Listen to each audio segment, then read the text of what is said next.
Hi, this is Josh Bycer from GameWisdom.com. Hope you enjoyed this critical thought, a detailed discussion on game design, and be sure to subscribe and you can pitch future critical thought topics. Alright, for today's critical thought, we're going to be talking about one of the age-old debates when it comes to game design. Long before the era of keyboard versus gamepad, PC versus console, and maybe even around the time of Mario versus Sonic. And that is the blue shell debate.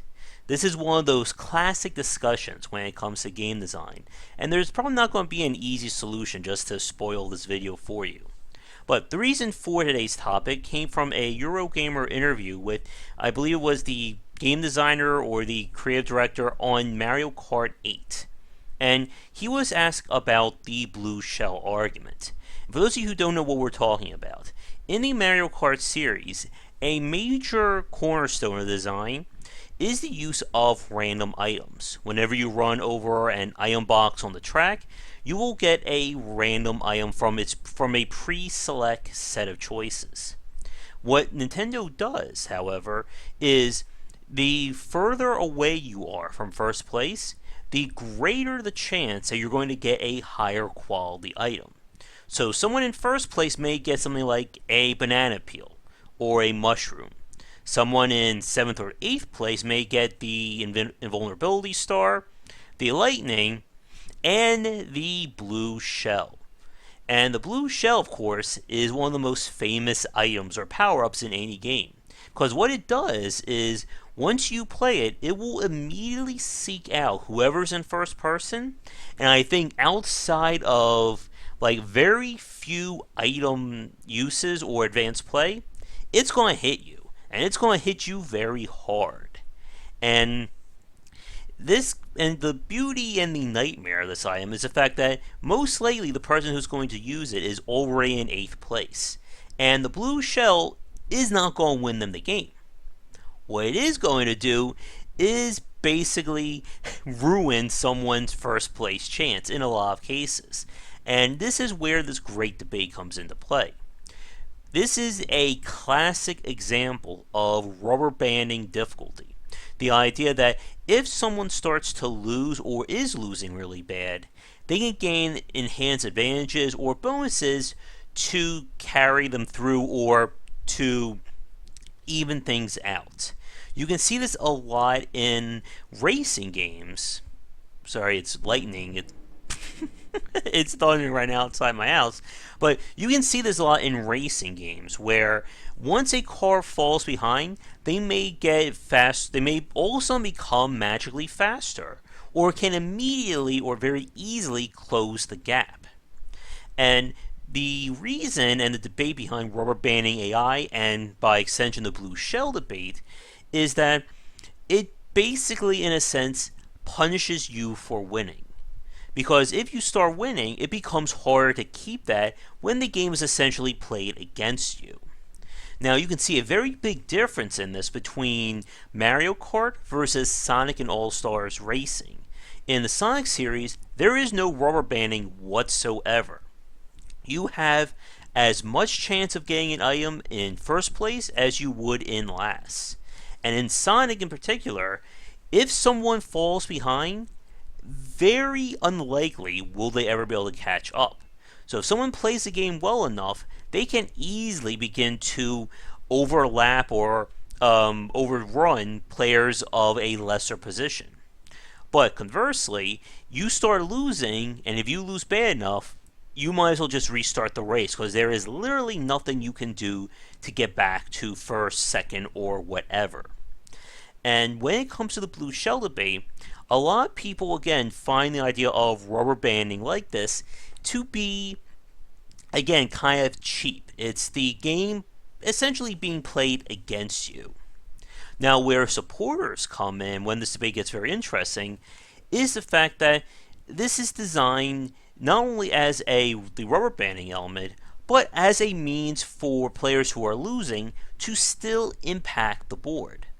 Because in Sonic and All-Star Racing, as I said, you fall to 7th and 8th place, that's it. You're pretty much done outside of some kind of act of God, I guess, in the game. But in Mario Kart, the randomness and the fact that you're still able to contribute or impact the race, whether you're in first position or 8th position, tends to give the game a little bit more flavor and variety. But, as I said, that kind of randomness, there we go, does rub people the wrong way. Because again, you're basically saying that if you're in first place, you're going to be targeted by something and you have no means to defend against it.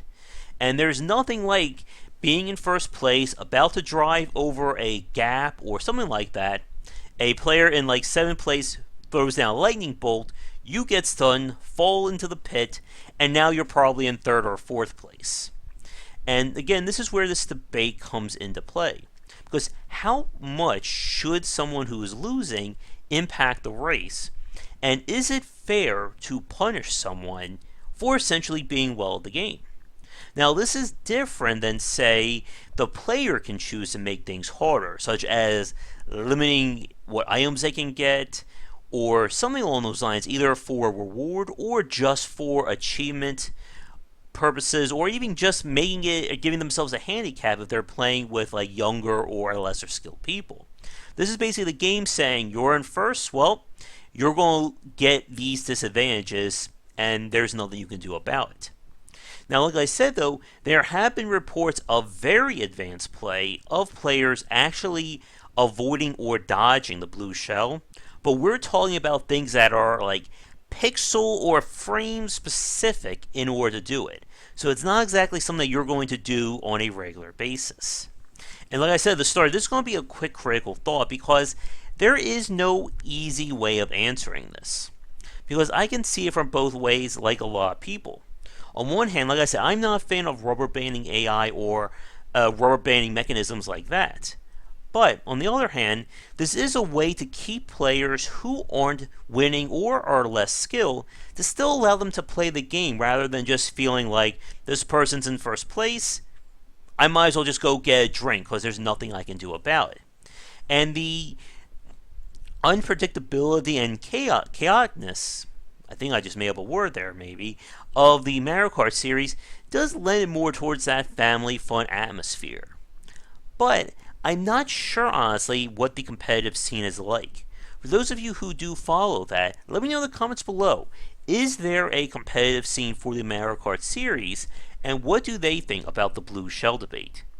But, nevertheless, this is a very interesting discussion when it comes to game development, and of course about balancing and fine-tuning.